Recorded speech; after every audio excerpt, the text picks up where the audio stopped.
예, 공일 집합의 뜻과 표현, 공일 집합의 연산 4페이지. 예, 두 번째 아래 있는 내용 한번 보도록 하겠습니다. 자, 우리가 지난 시간에 원소의 개수를 표현하는 수학적인 방법에 대해서 공부했죠? 그럼 우리 요거 한번 볼까? 공집합의 원소의 개수를 구하세요 하면요.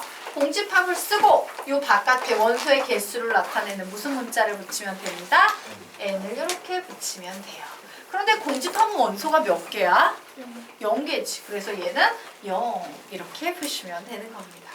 자, 그래서 우리요 여기 3개 나와 있는 거 좀 헷갈리지 않게 정리를 좀 하고 가도록 할 거예요. 자, 이 안에 들어있는 집합을 보니까 공집합이네? 공집합의 원소의 개수를 묻고 있어요. 몇 개라고 답할 거야? 0이라고 답하시면 돼요. 자, 그리고 여기 어떤 집합이 이렇게 들어가 있어. 맞습니까? 자, 요 집합은요. 안에 보니까 뭐가 들어있어? 공집합이 들어있지. 자, 그래서 우리요 요 밑에다가 화살표 빼서 요렇게 적어 놓도록 하겠습니다. 집합은 집합을 원소로 삼을 수도 있다.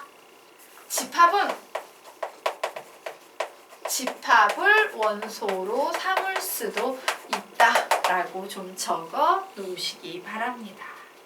자, 집합이 보통 뭐냐면요, 영어로 set이라고 불려요. set.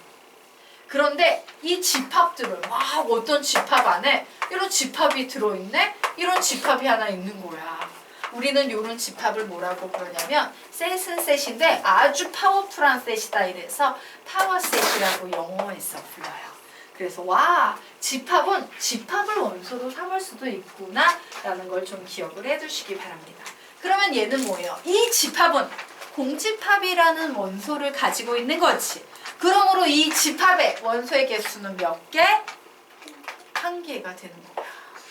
요 집합 누구? 얘가 핵심인 거야. 이 파워셋의 원소의 개수는 몇 개?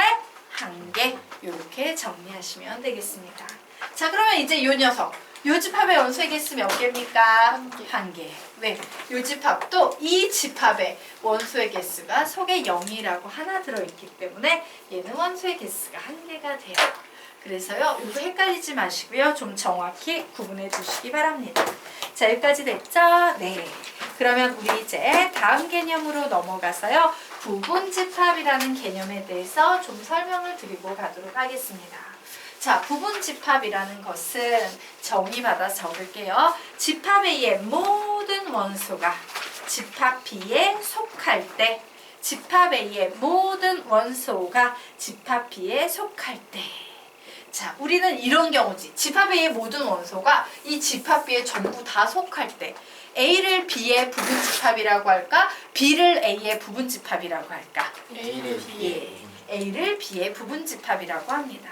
A를 B의 부분집합이라고 하며 부분집합은 기호로 이렇게 나타내요. A라는 집합하고 B라는 집합이 있는데 이 상황을 보니까 누가 더 커? B가 더 크지? 그러면 작은 A가 B를 보면서 우와! 이렇게 입을 벌리고 있겠네? 요렇게 표현을 해요. 그래서 우리 좀 생각해봐야 되죠? 초등학교 배웠던 3하고 7 중에 3이 7을 보면서 와! 너 되게 크구나 이랬어요. 자, 원소가 집합을 보면서 와! 나는 너가 너무 커서 네 안에 들어가 있어. 이렇게 얘기를 했어요. 자, 집합 A하고 집합 B가 있는데 집합이 요 안에 들어갈 때 우리는 요렇게 표현해요. 항상 요쪽에 작은 녀석이 큰 녀석을 보고 입을 와 하고 벌리고 있는 형태다 라고 정리를 해주시면 되겠습니다. 자, 됐습니까? 그래서 우리 얘기해보자. 요런 상황에 대해서 우리는 A가 B의 부분집합이다 라고 얘기할 수 있다 없다? 있다요. 그러면 요 상황에서 우리가 A는 B의 부분집합이라고 얘기할 수 있어요 없어요? 없죠? 부분집합이 아니다 라는 표현은 이렇게 짝대기 하나 그어주시면 되는 겁니다. 자, 여기까지 됐나요? 네. 자, 그러면 우리 이제 요 부분집합의 핵심 정의를 한번 볼게요.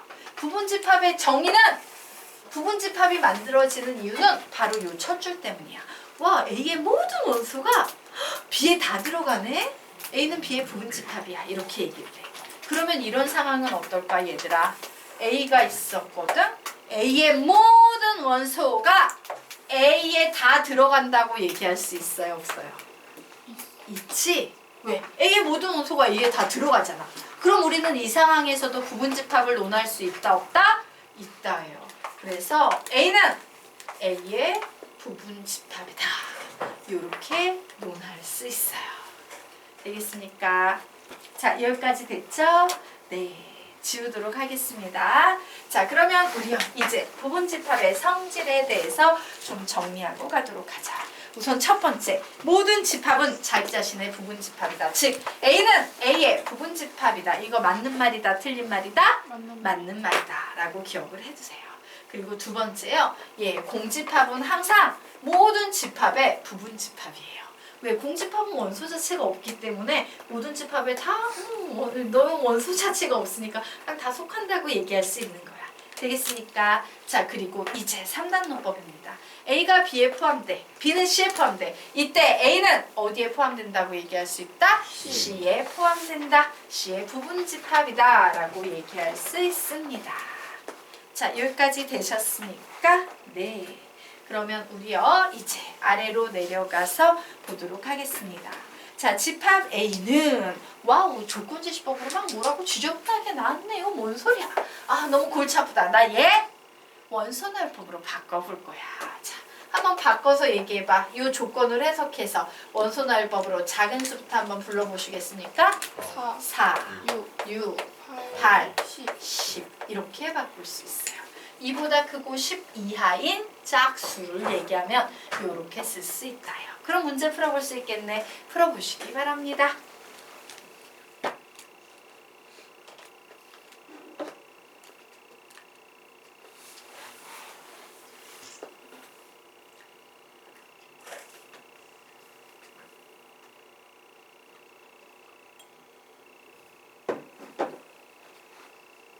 답은 5번. 자, 보도록 하겠습니다. 1번. 2는 A의 원소가 아니야. 그래. A는 2를 갖고 있지 않으니까 2는 A의 원소가 아니야. 맞는 말이야. 맞는 말. 자, 10은 A의 원소야. A가 10을 가지고 있죠? 그러므로 10은 A의 원소야. 맞는 말이에요.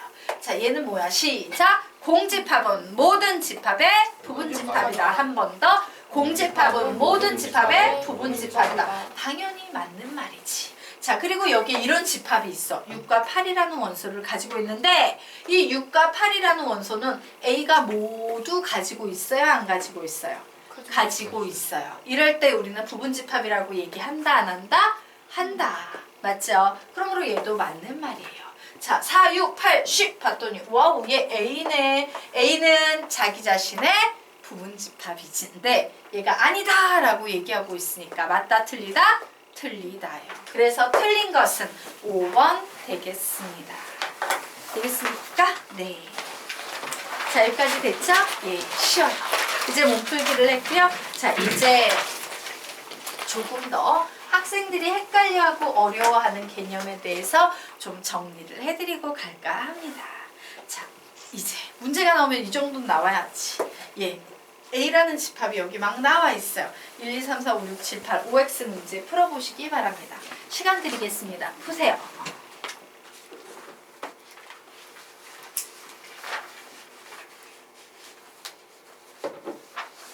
그래도 풀어봐. 답을 알아도. 네.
어때요? 해보니까 이제 눈 돌아가지? 너무 헷갈리고 복잡하다. 자, 요 녀석요 되게 간단하게 푸는 방법 지금부터 선생님이 설명을 드리도록 하겠습니다. 자, 요 위쪽에 여백이 있죠? 이렇게 당구장 표시하십니다. 그리고 이렇게 적어 놓도록 하자. 원소라는 말은요, 수학에서 줄여서요, 원이라고 불러요. 그래서 옛날 수학책 같은 경우는 여러분이 원소나열법이라고 배우는 이 용어를 원나열법 이렇게 가르치는 교재도 아주 옛날 이쪽에는 있었어. 즉 원소와 원은 같은 말이다, 다른 말이다, 같은 말이다요. 원? 좋아. 원은 이렇게 그리는 거지. 자, 원을 이렇게 한번 그려보시기 바랍니다. 그리고 뒤에 받아 적습니다. 쭉. 원 그렸지? 이 원만 그리면 또 이렇게 적어 놓으세요. 원소냐 원소가 아니냐의 문제죠. 원만 그리면 원소냐 원소가 아니냐를 쉽게 판단할 수 있다.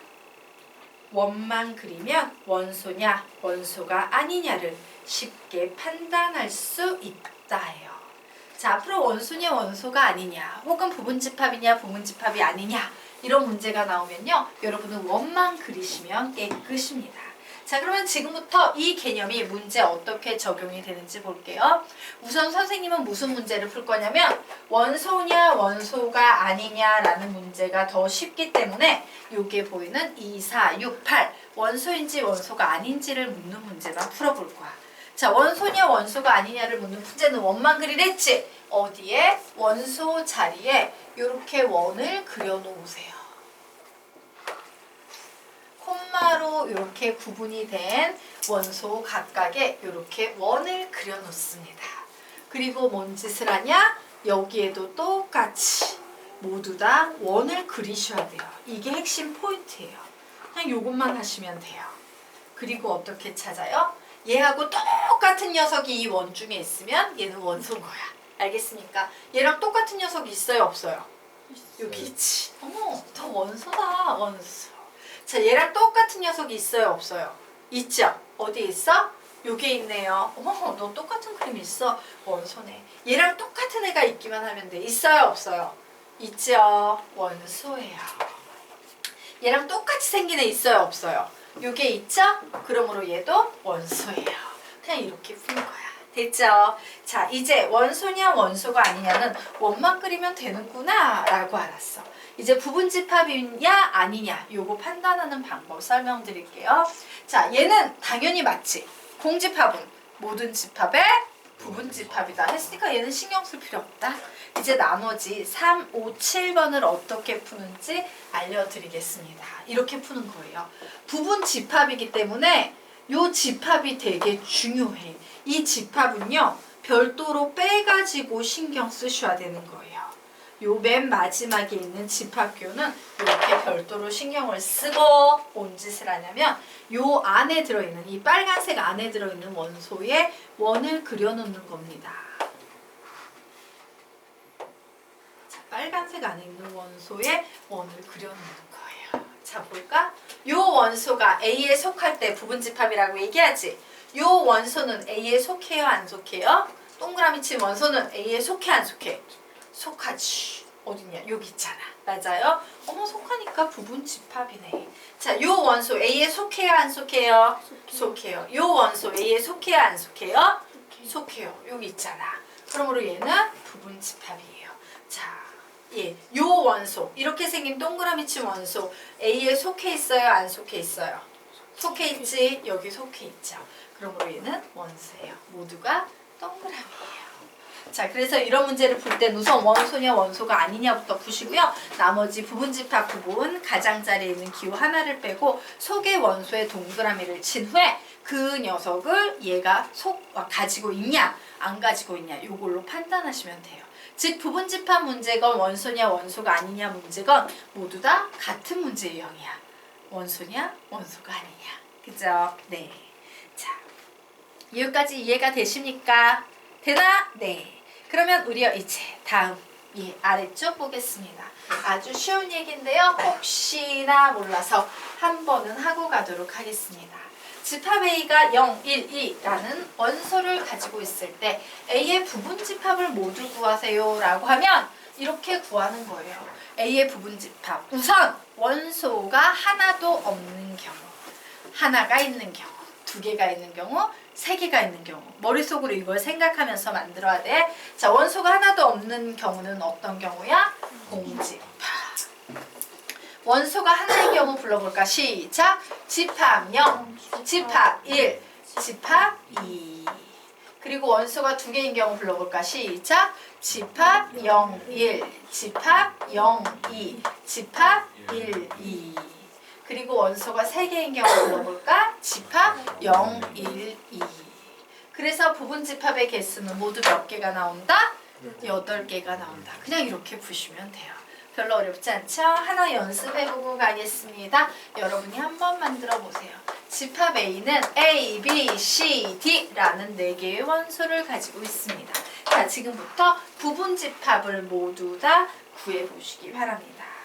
막 구하면 안 돼. 원소의 개수 0개인 경우, 1개인 경우, 2개인 경우 이런 식으로 정리하면서 올라가셔야지 빠짐없이 할 수 있어요. 하세요.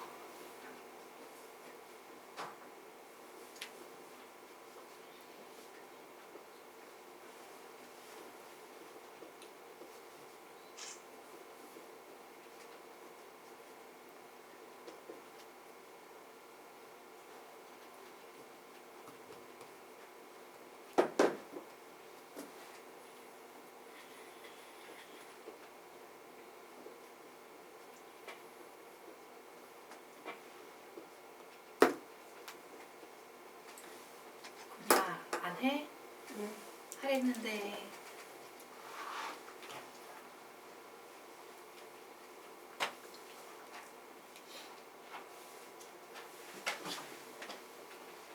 자, 해보도록 하겠습니다. 부분집합 모두 구하라고? 원소가 0개인 경우, 그리고 원소가 1개인 경우는 집합 A, 집합 B, 집합 C, 집합 D. 끝났네. 자, 이제 원소가 2개인 경우는 어떤 식으로 해야 돼요? 이렇게 묶는 거예요.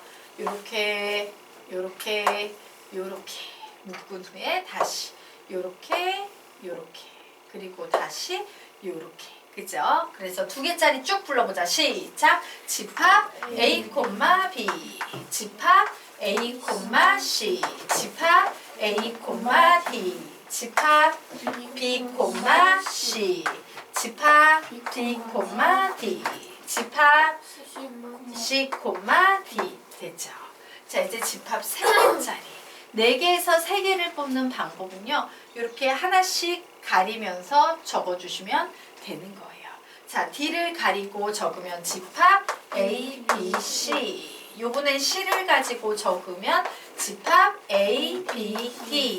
요번에는 B를 가리고 적으면 집합 A, C, D. 요번엔 A를 가리고 적으면 집합 B, C, D. 자, 이제 마지막으로 원소의 개수가 4개인 경우 A, B, C, D 적으면 끝납니다. 자, 그래서 총 몇 개 나오고 있어요? 16개. 되겠습니까? 예, 이런 식으로요, 부분집합을 구할 수 있다라고 정리해 주시기 바랍니다. 자, 그러면 이제 7페이지로 넘어가서 이번에는 우리가 앞에서 배웠던 부분집합 개념 다시 정리하면서 진부분집합이라는 개념과 좀 비교를 해보도록 할 거예요. 자, 부분집합. 아까 선생님이 뭐라 그랬어? 집합 A의 모든 원소가 집합 B의 원소일 때, 집합 B에 속할 때 집합 A는 집합 B의 부분집합이라 한다라고, 요것이 부분집합의 뜻입니다 라고 설명했죠. 자, 얘를요 간단한 수식으로 바꾸면 이렇게 돼요. A라는 녀석이 X라는 원소를 가지고 있었거든. X라는 원소를 가지고 있었어. 그런데 이 A의 원소인 X가 전부 다 어디에 들어있다? B에 들어있을 때 우리는 A는 B의 부분집합이다 라고 얘기를 하는 겁니다. 자, 됐죠? 그러면 이제 얘기해 보겠습니다. 솔직히 여러분은요, 부분집합이라는 말을 떠올렸을 때 앞에 있는 요 표현이 머릿속에 더 기억에 잘 남을 것 같아?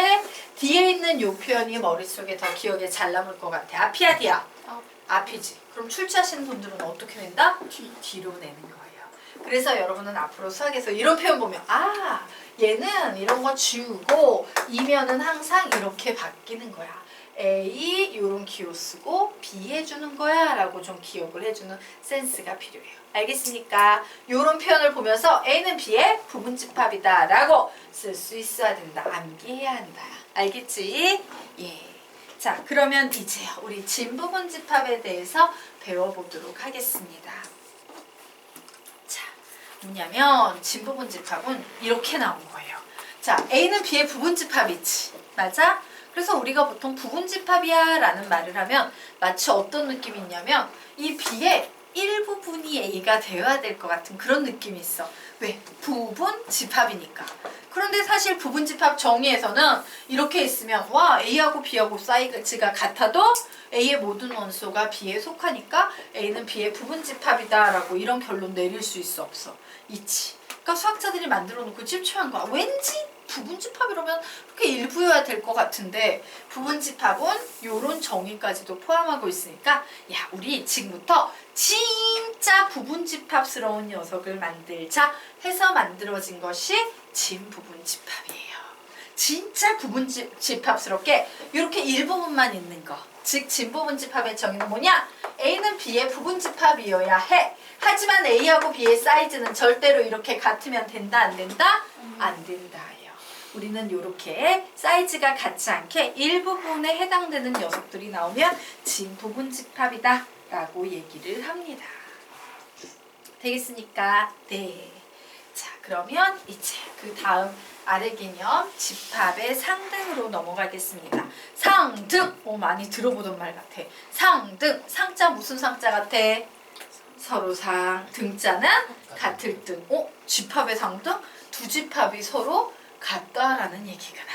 자, 두 집합이 서로 같다라는 말은 어떤 말이래? 시작! A가 B의 부분집합이고 동시에 B가 A의 부분집합이다라는 거예요. 즉 A는 B의 부분집합이고 and B는 A의 부분집합이다. 우리는 이런 걸 A, B가 상등이다 라고 얘기하고 기호로 이런 상등의 기호를 써요. 얘는 등호가 아니야. 상등의 기호예요. 자, 우리가 수식에서는 등호라고 불리지. 3 더하기 2는 5. 여기에선 등호라고 불리지만 집합은요 숫자가 아니기 때문에 상등의 기호라고 불리는 거예요. 자, 그러면 이제 다시 얘기해보자. 너희들이 보기엔 앞이 쉽냐 D가 쉽냐? 그럼 출제자는 항상 뭐로 내겠어? D로 낸다. 그래서 이걸 외워야 된다 안 외워야 된다? 외워야 된다야. 되겠습니까? 예. 그래서 우리요 요거를 보면서 두 집합이 같다의 뜻은 A가 B의 부분집합이고 B가 A의 부분집합이다. 요거를 보면서 문장을 한번 얘기해보자. 시작! 두 집합이 시작! 두 집합이 같다의 뜻은 A가 B의 부분집합이고 동시에 B가 A의 부분집합이다. 외우셔야 돼. 한 번 더. 두 집합이 같다의 뜻은 A가 B의 부분집합이고 동시에 B가 A의 부분집합이다 라고 정리해 놓으시기 바랍니다. 자, 그래서 이제 집합에 대해서 몸풀기는 웬만큼 했어요. 나 이제 집합이 뭔지 조금 알 것 같아. 그러면 이제 뭘 배우냐면요 집합의 연산이라는 걸 배울 거예요. 자, 우리 연산이라는 말 수학에서 들어본 적 있습니까? 없습니까? 있지요. 우리가 보통 연산을 어디에서부터 배웠냐면 초등학교 1학년 때부터 배웠어요. 예를 들어서 1 더하기 1은 2. 우린 이걸 수의 연산이라고 불러요. 1 더하기 1은 2. 뭐의 연산이라고 부른다? 수의 연산.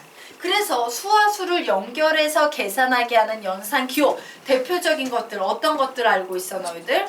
더하기, 빼기, 곱하기, 나누기. 우린 이런 걸 연산기호라고 부릅니다. 그런데 수처럼요 집합도요 연결해서 계산할 수 있어요. 그래서 우리는 이걸 집합의 연산이라고 부르고 수의 연산 기호들이 존재하는 것처럼 집합에도 연산 기호라는 게 존재한다 안 한다? 한다야. 그 연산 기호를 지금부터 좀 공부를 해볼 건데요. 자, 보자. 연산 기호에는요 크게 공식적인 연산 기호와 비공식적인 연산 기호가 있어요. 자, 공식적인 연산기호라는 건 뭐냐? 전 세계 어디를 가든 똑같은 의미로 사용이 되는 전 세계에 공용으로 약속이 되어 있는 기호들이야. 그래서 어떤 기호들? 더하기, 빼기, 곱하기, 나누기. 영국에 간다고 이 기호의 의미가 바뀌진 않잖아. 이런 게 바로 공식적인 연산 기호예요. 그런데 선생님이 지금 적어놓은 요 4개의 기호는 뭐냐? 수의 연산 기호다. 수의 연산 기호예요. 수와 수를 연결해서 계산하게 하는 기호입니다. 그러면 선생님 집합도 연산이 가능하면 집합에도 연산기호라는 게 존재하겠네요. 예, 이렇게 생긴 녀석들이 존재해요. 합집합, 교집합, 자집합, 여집합 이렇게 생긴 기호들이 존재하며 이것이 바로요 집합과 집합을 연결해서 계산하는 집합의 연산기호 되겠습니다. 요 8가지는 공식적인 연산기호예요. 그러면 이제 비공식이라는 건 뭐냐? 그 식만 봤을 때는 뭐야? 어떻게 사용하려는 거야? 뭔지 모르겠네? 이렇게 주어져서 문제만 보면 출제자가 이 문제는 이렇게 푸는 거야 라고 새로운 연산의 정의를 따로 걸어둔 것들이 있어요. 그래서 이런 것들, 뭐 이런 기호들, 뭐 요런 기호들, 이렇게 생긴 기호들, 뭐 요렇게 생긴 기호들 이제 뭐 선생님 취향껏 만들면 나는 하트라는 기호도 좋아. 이런 거 있잖아. 야 이거 계산해봐. 이런 게 비공식적인 연산기호야. 나의 취향이 반영된. 알겠습니까? 그러면서 선생님은 이런 기호를 내면 어떻게 해야 돼? 위에다가 단, 이 하트라는 기호를 사용하는 방법에 대해서 내가 알려주겠어. 얘는 2a-b라는 이런 구조로 푸는 거야. 이렇게 알려주는 거야. 이게 비공식적인 연산기호예요. 이걸 봤을 땐 아무도 어떻게 푸는지 모르는. 그럼 얘는 어떻게 되겠어? 2 곱하기 3 마이너스 2이므로 답은 4가 되겠구나. 이런 식으로 풀 수 있겠지? 이렇게 정의를 주는 게 새로운 연산의 정의. 비공식적으로 내 맘대로 문제를 만들어버린 비공식적인 연산 기호예요. 그런데 이런 기호만 있는 게 아니에요. 이렇게 생긴 기호도 있고 이렇게 생긴 기호도 있고 이렇게 생긴 기호도 있습니다. 그러면 다 얘는 이름이 있어. 더하기, 빼기, 곱하기, 나누기, 합집합, 교집합, 차집합, 여집합. 근데 얘는 이름이 없으니까 잠깐만 3 하트 2 이렇게 부르면 좀 웃기잖아. 3 동글뱅이 2개 2 이거 되게 웃기거든. 그래서 우리는 요런 연산기호 특히 요런 애들이 나오면요 연산이라고 부르거나 영어로는 오퍼레이션이라고 부릅니다. 자 이렇게 오퍼레이션 이랬더니 또 어떤 학생이 질문하더라고요. 선생님 수술이잖아요 이러는데 예, 오퍼레이션에는 수술이라는 뜻도 있지만 연산이라는 뜻도 있어요. 그래서 3 오퍼레이션 2, 3 연산 2 이런 식으로 부르시면 됩니다. 선생님의 개인적인 취향은 오퍼레이션을 좋아해요. 예, 근데 좀 반성하고 있어요. 연산이 짧잖아. 예. 되겠습니까? 네, 여기까지 됐죠? 그래서 비공식적인 연산기호도 있다. 자, 그러면 이 연산기호는 어떤 특징을 가지고 있냐? 수연산, 수의 결과는 무조건 수만 나옵니다. 자, 반대로요. 집합연산, 집합연산, 집합의 결과가 수가 나올 수 있다, 없다? 절대로 없어요. 집합연산, 집합의 결과는 항상 뭐만 나온다? 집합만 나온다. 그래서 우리는 수의 연산과 집합의 연산을요 완벽하게 구분해야 한다라는 것까지 정리를 하고 가겠습니다. 자, 여기까지 됐나요? 네. 그러면 이제 페이지를 넘기도록 하겠습니다. 자, 페이지를 넘겨서 지금부터 집합의 연산 기호들, 일명 합집합, 교집합, 차집합, 여집합이라고 불리는 녀석들의 수학적인 의미에 대해서 좀 공부를 해볼 거예요. 자, 우선 합집합을 배우게 될 텐데 합집합은요 이렇게 생겼어요. 우리는 이런 걸 보고 A 합집합 B라고 부릅니다. 뭐라고 부른다고? 시작! A 합집합 B라고 불러요. 자, 그러면 이 합집합은 어떤 의미를 가지고 있냐면 벤 다이어그램으로 A 합집합 B는요 A하고 B를 모두 합한 영역을 얘기해. 되겠습니까? 그런데 A하고 B, A와 B의 합집합은 선생님 A와 B를 모두 합한 영역이니까 이런 영역이네요. 보통 대부분의 선생님들이 이런 식으로 가르치는데 선생님은 좀 더 섬세하게 가르치도록 하겠습니다. 그래, 이 전체가 A 합집합 B의 영역인데 나는 이름을 붙일 거야. 자, 여기에 보이면 요만큼의 영역 보이죠? 반달 모양. 얘를 선생님은 지금부터 A만 영역이라고 부를 거예요. A만 영역. 그럼 얘는 뭐가 되겠어? 이쪽에 있는 반달은 비만 영역이라고 부를 거고 중간에 끼어 있는 영역을 지금부터 선생님은 A도 B도 영역이라고 부르도록 하겠습니다. A도 B도 영역이라고 부를 거예요. 자, 그러면 뭐야? 합집합은 A만 영역 혹은 A도 B도 영역 혹은 B만 영역을 모두 다 포함하는 거네. 까놓고 말하면요. 합집합은요. 수학에서 오화를 얘기하는 거야. 오화 또는 혹은 이게 합집합의 수학적인